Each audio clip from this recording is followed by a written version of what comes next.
They tell you curiosity killed the cat. Nobody ever tells you what curiosity does to a person. Because when you go looking for something you don't understand, sometimes it looks back. Sometimes it listens. Sometimes it learns your name, your voice, your fears, and waits until you're weakest to remind you that you invited it in. I didn't believe in demons. I didn't believe in possession, or portals, or shadows watching you sleep. I believed in logic, in coincidence, in overactive imagination. Until the night I felt something climb onto my bed, press its weight into my lungs, and breathe against my face, while I was wide awake. Until I watched my dog try to protect me from something I couldn't see, and then scream and run like it had just seen hell itself. Until I realized that whatever followed me out of that house didn't leave because it got bored. It left because something stronger forced it to. And if you're listening to this late at night, alone, in the dark, I want you to understand something very clearly. Some doors don't creak when they open. Some doors open quietly. And once they do, they never really close the same way again. If you had met me as a kid, you would have thought I was boring. Not troubled. Not dramatic. Not the kind of kid who played with knives in the woods or messed around with dark rituals. I grew up in a quiet middle-class neighborhood where the loudest sounds at night were sprinklers and distant highway traffic. My parents worked normal jobs. We ate dinner together most nights. We argued about homework and screen time like every other family. Religion existed in our house the same way dust existed on the shelves, technically there, but never really acknowledged. We went to church a handful of times a year.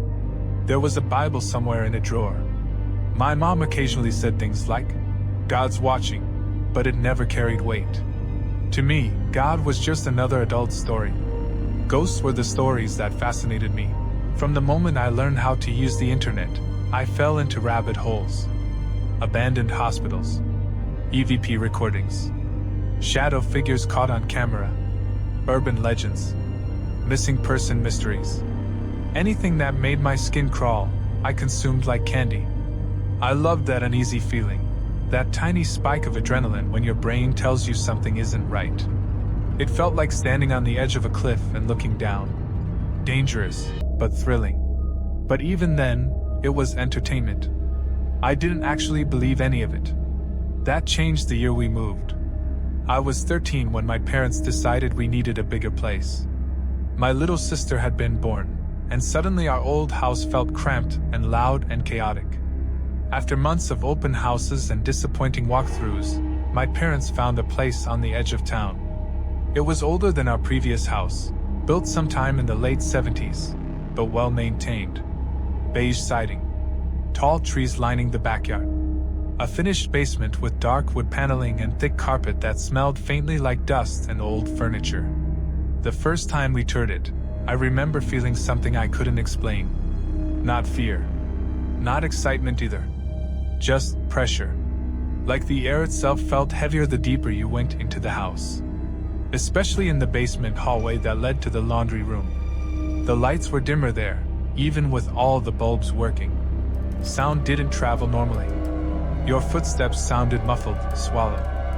My mom lingered in that hallway longer than the rest of us. She ran her hand along the wall slowly, frowning. "This place feels strange," she said quietly. My dad laughed. Said she'd watched too many crime shows. I laughed too. We bought the house anyway. Moving in felt normal at first. Chaotic. Exhausting. Cardboard boxes everywhere. Furniture scraping against walls. My room was upstairs at the end of the hall, directly across from a narrow linen closet. The closet door had a warped hinge and didn't shut flush unless you forced it. The first night, I slept fine. The second night, I woke up at around 3 a.m. and realized my bedroom door was open. I always closed it. I got up, shut it, and went back to bed. The third night, it was open again. The fourth night, the hallway light was on. Small things. Easy to explain away. But they planted unease. About a month later, our neighbor across the street came over with cookies and introductions. Sweet older woman. Friendly smile. Lingered longer than necessary. As she was leaving, She casually mentioned something that made my stomach tighten. "The family before you didn't stay long," she said. My mom asked why. She hesitated, then leaned in slightly. "They said their son kept seeing things. Talking in his sleep. Night terrors. Said the basement scared him so bad he refused to go down there." She shrugged. "Kids' imaginations, I suppose?" I watched my mom's face change. Not scared. Concerned. That night, I couldn't stop thinking about the basement hallway. My curiosity took control from there.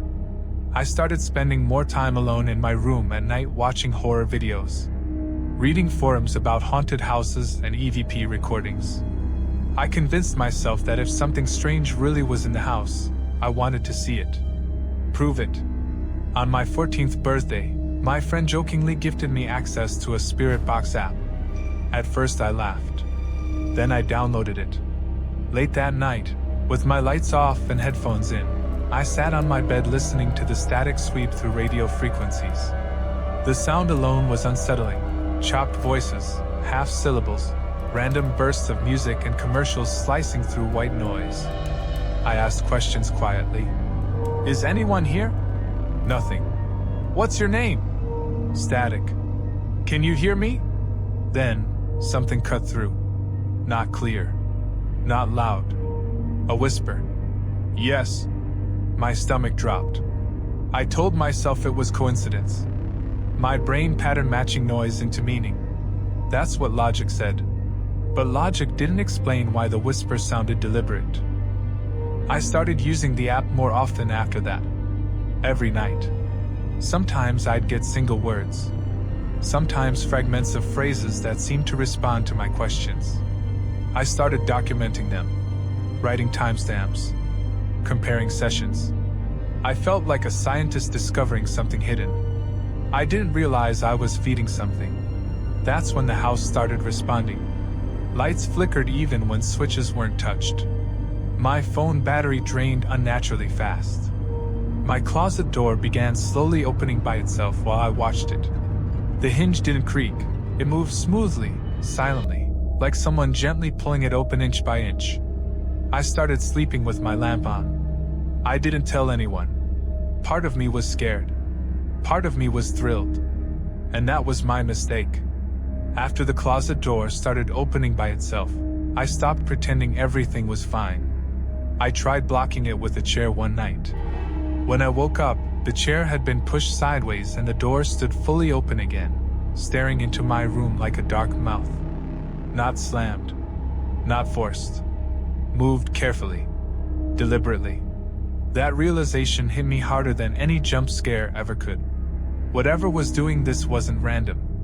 It wasn't wind or gravity or warped hinges. It was something that understood space, resistance, and intention. I started feeling watched constantly. Not just the normal paranoia you get after watching too many scary videos. This was heavier. Like pressure on the back of your neck. Like walking into a room and knowing someone had just been standing there. I'd catch myself turning around suddenly, expecting to see someone behind me. Nothing ever was. But the feeling never left. My sleep started deteriorating. I'd fall asleep exhausted, then wake up abruptly at strange hours. 2:17 a.m., 3:03 a.m., 4:11 a.m., heart racing, room silent, air thick and wrong. Sometimes I'd wake up with the sensation that something had just moved away from my bed. I told myself it was anxiety. I told myself it was hormones. I told myself anything that kept me from admitting the truth. The first time I saw it clearly happened on a quiet afternoon. I was home alone, sitting on the living room floor doing homework. Sunlight filled the house. No creepy shadows. No storm. No darkness. I got up to grab a drink from the kitchen and noticed movement reflected in the microwave door. Someone was standing behind me. I turned around expecting to see my mom. Instead, I saw a tall silhouette near the hallway entrance. It didn't have detail. No face. No clothing texture. No recognizable features. Just a darker shape where a person should be. It stood there for maybe 2 seconds. Then it leaned slightly to the side, like it was trying to look around me, and vanished. My legs went weak so fast I had to grab the counter to stay upright. I stood frozen, staring at the empty hallway, listening to my own heartbeat pounding in my ears. The house felt different after that. Not quiet. Held. Like something had noticed me noticing it. My dog Max had always been fearless. Big goofy lab mix. Loved strangers. Loved loud noises. Would charge barking at squirrels like he was invincible. A week after the hallway incident, Max refused to go downstairs. He'd stand at the top of the basement steps, whining softly, nails digging into the carpet as if he physically couldn't force himself forward. His eyes locked on the darkness below. Sometimes he'd growl. Low. Deep. Uncomfortable. I tried dragging him down once, thinking maybe he'd slipped on the stairs and scared himself earlier. The moment his front paws crossed the first step, he yelped and scrambled backwards so violently he slammed into the wall. I stopped trying after that. At night, Max started sleeping outside my bedroom door instead of in his usual spot downstairs. He'd position himself facing the hallway, ears alert, occasionally lifting his head and growling quietly at nothing. Animals don't imagine things. That truth started sinking in. The first time I felt it, I tried to convince myself I was dreaming. I woke up in the middle of the night facing the wall, blanket pulled up to my chest. The room was silent. Too silent. No house noises. No distant traffic. Then I felt the mattress compress behind me. Slowly. Not like someone jumping onto the bed. Like careful weight settling. My breath caught in my throat. I stayed perfectly still, afraid to move even a finger. The indentation deepened slightly, like something shifting closer. I could feel warmth through the blanket. Not body heat exactly, more like stale air lingering too close. I told myself it was my imagination, until I felt something brush lightly against my shoulder. I exploded out of bed, flipping on the light, heart hammering so violently my vision blurred. Nothing was there. But the mattress still bore a shallow depression for several seconds before slowly rising back to normal. I barely slept after that. And it didn't stop. It happened again 2 nights later. Then again the next week. Each time, the wait stayed longer. Each time, the presence felt closer. Sometimes I'd hear faint breathing near my ear. Wet. Shallow. Patient. I started sleeping with every light on. It didn't matter. Darkness wasn't the problem anymore. Electronics went completely insane. The TV would turn itself on at full volume in the middle of the night, blasting static so loud it shook the walls. I'd unplug it. The screen stayed lit for several seconds afterward. My phone would open apps on its own. Random voice recordings appeared in my files, short bursts of static mixed with faint whispering that made my stomach churn. Once, I woke up to my alarm going off at 3:33 a.m. I had never set that alarm. When I checked the notification history, it showed dozens of alarms created within seconds, all under my own profile. I started feeling like the house itself was mimicking me. Learning. Watching patterns. Waiting. The night everything crossed the line happened during a thunderstorm. Rain hammered the roof relentlessly.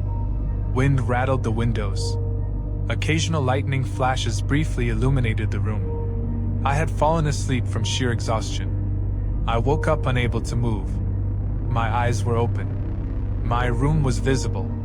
The door was open. And something stood in the doorway. Not fully inside. Not fully outside. Like it was deciding whether it was allowed to enter. Its shape was wrong. Too tall. Too thin. Edges blurry but heavy at the same time. The darkness around it felt thicker than normal shadows. Like light itself avoided it. It slowly leaned forward. I felt crushing pressure slam into my chest. My lungs barely expanded.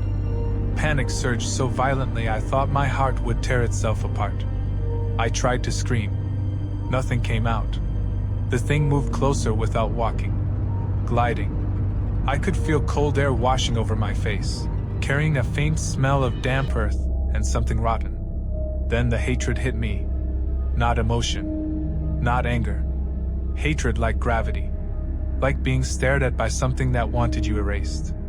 Tears streamed uncontrollably down my face. In pure desperation, a childhood memory surfaced. My grandmother praying when she was scared. My lips barely moved. God, please help me. The pressure vanished instantly. The shape dissolved like smoke. The room snapped back to normal. I could breathe again. I collapsed into sobs. After the night in the doorway, I wanted to believe it was over. I wanted to believe whatever had been feeding on my fear had been scared away for good. But something deep inside me knew that wasn't true. The house felt different the next day. Not quieter. Not calmer. Angrier. The air felt charged, like static before a lightning strike. Every sound felt amplified. The hum of the refrigerator downstairs made my skin crawl. Floorboards popped sharply like distant footsteps. Even sunlight streaming through the windows felt dimmer somehow, like it struggled to fully fill the rooms. Max wouldn't leave my side. He pressed against my legs constantly, whining softly, eyes darting toward doorways and corners like he was tracking invisible movement. If I stood up, he stood up. If I sat down, he circled me protectively. That night, I tried sleeping in my parents' room. They thought I was just anxious from a nightmare and let me drag a blanket onto the floor beside their bed. I lay there staring at the ceiling, listening to their breathing, trying to convince my nervous system that I was safe. Sleep eventually dragged me under. I woke up to Max growling. Low. Vibrating. The growl came from right beside me. I opened my eyes slowly. Max stood between me and the bedroom doorway, first standing straight up along his spine, lips curled back exposing his teeth. His entire body trembled like a loaded spring. He was staring at something I couldn't see. The air temperature dropped instantly. My breath fogged faintly in front of my face. Then Max whimpered. Not a bark. Not a growl. A terrified, broken whimper, the sound an animal makes when it knows it cannot win. He backed away slowly, then bolted under the bed. That's when the pressure hit. My arms were pinned to the floor like invisible hands had slammed me down. My chest compressed violently. My ears rang with a low, humming vibration that made my teeth chatter. I couldn't move. I couldn't breathe. The darkness near the doorway thickened, folding inward like smoke being pulled into a vacuum. The shape formed again, taller than before, heavier, more defined. I felt its presence in my head. Not a voice. A pressure. A crushing awareness. It wasn't curious anymore. It was furious. I tried to scream for my parents. No sound came out. I felt something press against my face. Icy cold, wrong, invasive. My vision blurred at the edges. Black spots danced in my sight. I truly thought I was going to die. Somewhere inside the panic, I remembered the night before. The prayer. My lips barely moved. Jesus, please! The force ripped away instantly. The pressure vanished so violently it felt like my body bounced off the floor. Air rushed into my lungs in a painful gasp. The darkness collapsed into nothing. Max stayed hidden under the bed, shaking violently. I lay there sobbing uncontrollably until my parents woke up. They didn't see anything. They didn't feel anything. But they believed something was wrong. I slept in their room for the next 3 nights. Nothing happened. The house felt calmer, but not peaceful. More like something wounded retreating into the shadows. On the 4th night, I felt brave enough to sleep in my own room again. That was my mistake. I woke up to complete darkness. Not nighttime darkness. Total darkness. My lamp didn't turn on. My phone screen stayed black. The air felt thick and heavy like humidity trapped in a sealed room. Then I felt the mattress dip beside me. Hard. Fast. Aggressive. Something slammed into my chest, pinning me into the mattress so deeply it felt like my spine was bending. My ears rang violently. My head felt like it might explode. I couldn't breathe.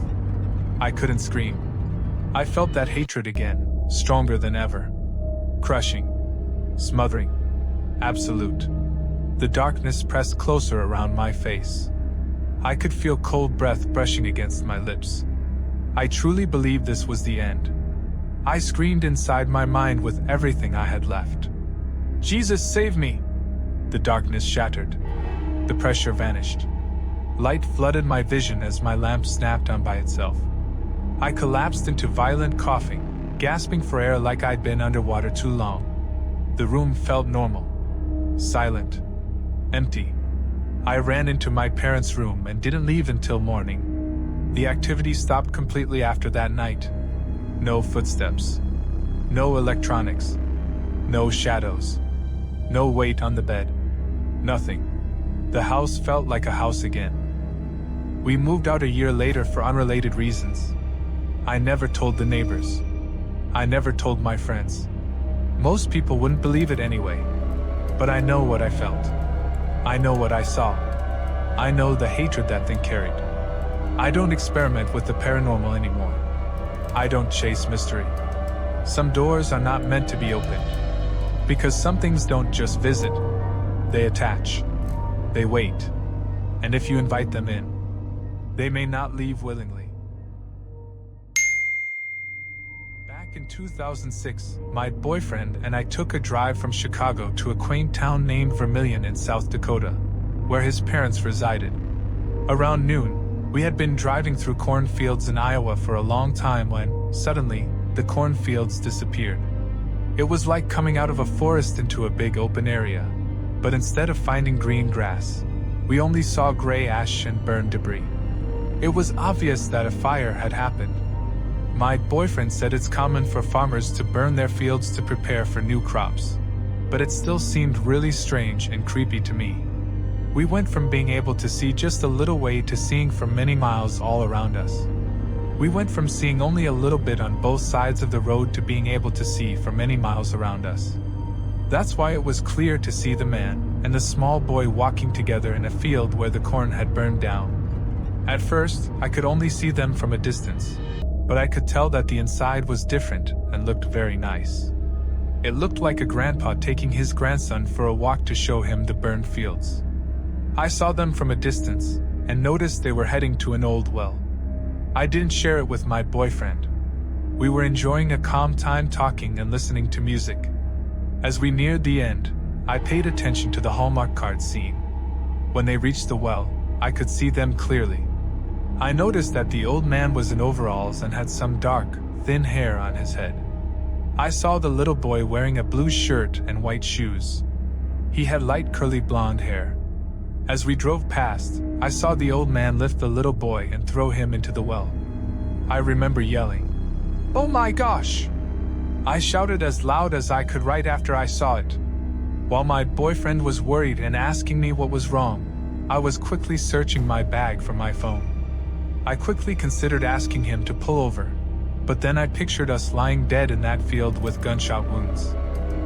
I told him to just keep going, and that a kid had just fallen into a well. He is now asking, "What? What are you saying?" Because he was paying attention to the road and didn't see anything. After I explained things better, he asked if I was really sure I wasn't wrong, and then he understood why I was so scared. I finally found my phone. When I took it out and unlocked it, I noticed that I had no signal at all. I took our map to find out where the nearest town is. I was glad to see that there was one only a few miles away. I told my boyfriend to drive quicker so we could reach the place and ask for help. When we got to town, the first place we saw was a little diner by the road called Albert Kitchen.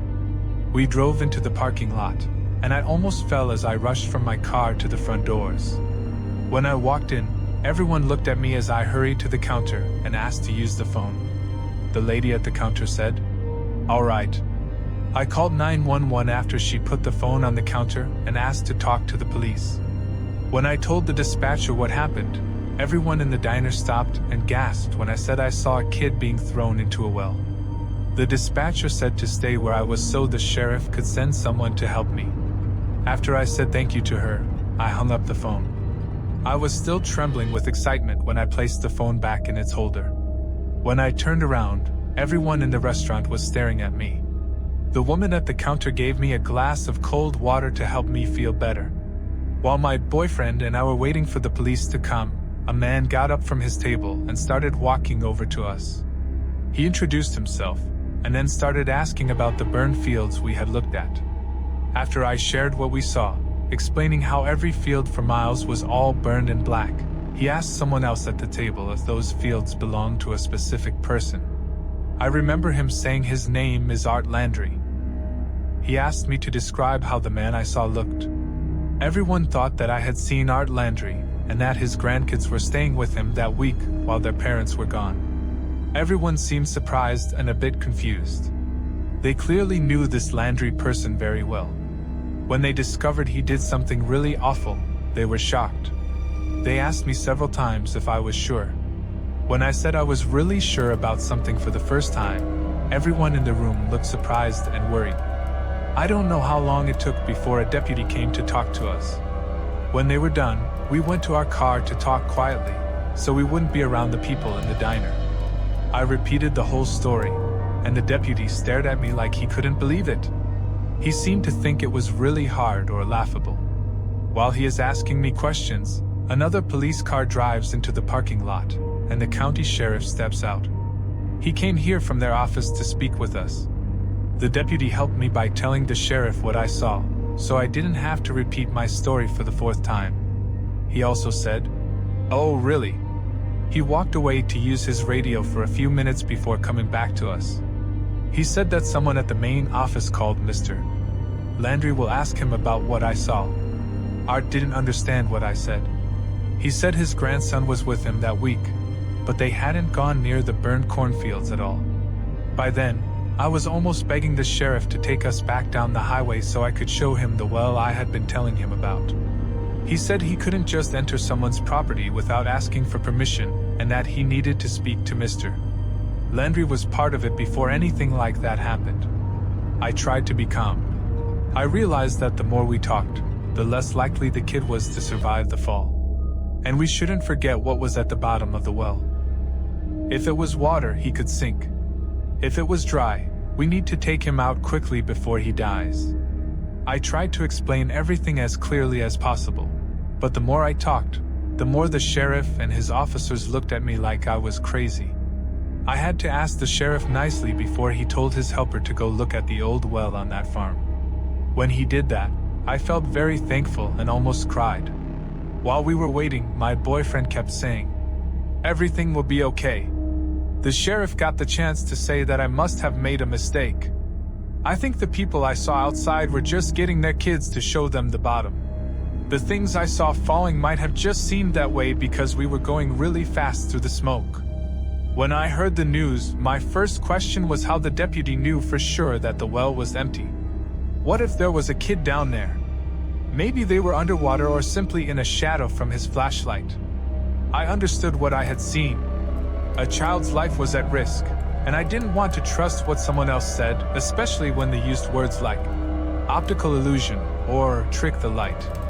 The more they talked about those things, the more I started to think it was strange. I get that people in small towns want to look out for each other, but it was surprising and a little disturbing to see how little they seemed to care about this kid. I'm trying to stay calm and be nice while explaining to the sheriff what I saw, and the deputy returns after checking the well. An old, worn-out truck arrives, and a big man with thin, dark hair and faded jeans steps out. The first thing he said was something like, "Who says I didn't throw my grandson down a well?" He sounded mad. The sheriff walked over and said, "Hold on a second, Art. She's just trying to be helpful." A man named Art walked to the side of his truck, opened the door, and helped a young boy get out of the seat. He then brought the boy to us so we could see him. He said it was the boy he claimed he had thrown into the well, and he sounded very mad and blamed him. My boyfriend said quietly, "I told you everything would be fine." He sounded nice, but everything wasn't all right. The kid I saw before had curly blonde hair, but the kid in front of us had short dark hair. I started to feel more and more nervous as I tried to say that it wasn't the same child. The deputy said that the sun might have made his hair appear lighter. When they made me feel like I was losing my mind, I really wanted to yell, but I knew that wouldn't make things better. I asked if there was another person I could speak to because I didn't think they were helping me very well. While I was chatting with the deputy, the sheriff asked my boyfriend if they could talk by themselves. A little while later, my boyfriend comes back and says we need to leave. The sheriff was just wondering if I was crazy or not. When my boyfriend said no, he told me to leave the area before I got in trouble for making a fuss. They couldn't allow people to come to town and lie, damaging a good person's reputation. If we didn't have anything else to take care of, we had to leave immediately or we could be arrested. At that moment, I really wanted to go. I had a worrying feeling that something bad was happening in that little town. But no matter what it was, we couldn't understand it while we were in the diner parking lot. I acted like I was sorry to that farmer and his grandson, whoever the boy was. As soon as we got back on the road and I had cell service, I called the Iowa State Patrol to report what happened. I said I thought something weird was going on in that town, especially at the farm owned by Art Landry. But they said there was nothing wrong. I went through the whole complaints process because I believed that my report wasn't being handled properly. They contacted me and said they tried their best, but there is still no update. But I saw something, and I know it's real. I had never seen or thought of things that weren't real, either before or after. I don't have to wear glasses. And just to clarify, I'm definitely not unhinged.